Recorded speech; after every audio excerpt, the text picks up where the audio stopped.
Karibu katika simulizi ya Bernard Camillus Membe ambaye alizaliwa tarehe 9 Novemba, hiyo ilikuwa ni mwaka 1953 katika mkoa wa Lindi, kusini mwa Tanzania. Alikulia katika mazingira ya kawaida sana, lakini tangu akiwa kijana alionyesha dalili za uongozi, ujasiri na kuzungumza hadharani. Lakini pia alikuwa na kiu ya kujua mambo ya dunia. Elimu ilikuwa nguzo muhimu katika maisha yake.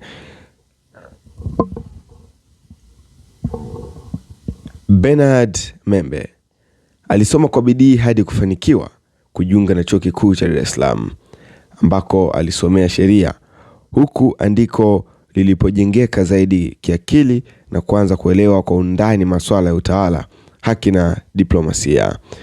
Baada ya kuhitimu, Bernard Membe aliingia katika utumishi wa umma na baadaye siasa.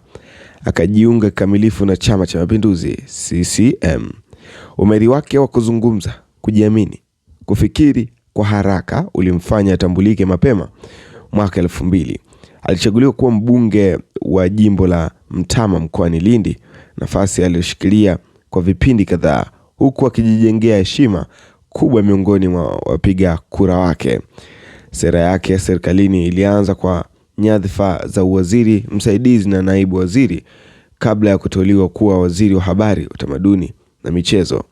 Hata hivyo, kilele cha umaarufu wake kilikuja alipoteuliwa kuwa waziri wa mambo ya nje na ushirikiano wa kimataifa mwaka 2007. Katika nafasi hii, Bernard Membe aligeuka kuwa sura ya wananchi wa kimataifa. Alisafiri dunia nzima akihudhuria mikutano ya Umoja wa Mataifa, Umoja wa Afrika na jumuiya nyingine za kimataifa. Alitetea maslahi ya Tanzania kwa ujasiri na ufasaha mkubwa. Membe alikuwa mwanadiplomasia aliyependa kuzungumza kwa uwazi, wakati mwingine wa msimamo mkali, jambo lililomfanya aheshimiwe na pia kujadiliwa sana.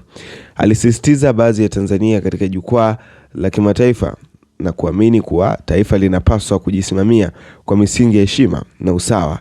Ndani ya CCM alikuwa mjumbe wa kamati kuu na alitajwa mara kwa mara kuwa mmoja wa wanasiasa wenye mvuto na ushawishi mkubwa zaidi.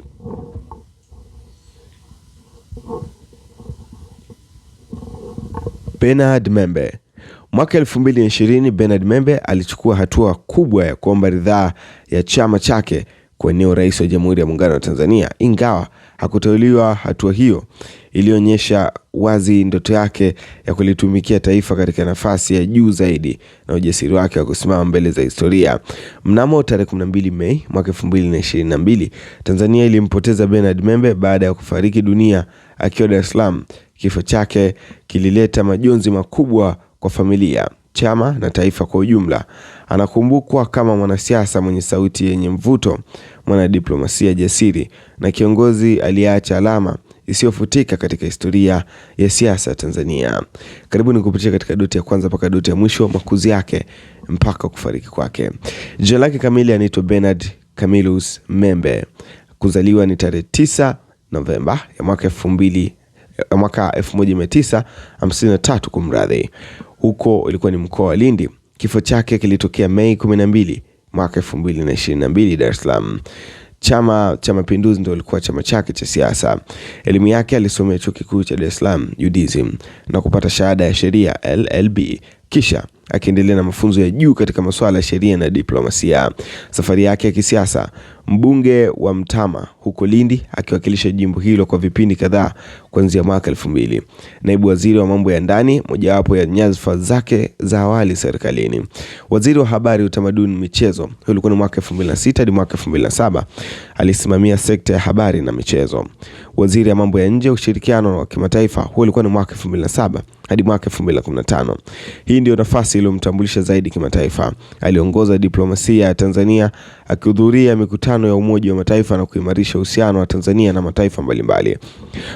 Waziri wa nishati na madini kwa kipindi kifupi mwaka 2015 kabla ya mabadiliko ya baraza la mawaziri.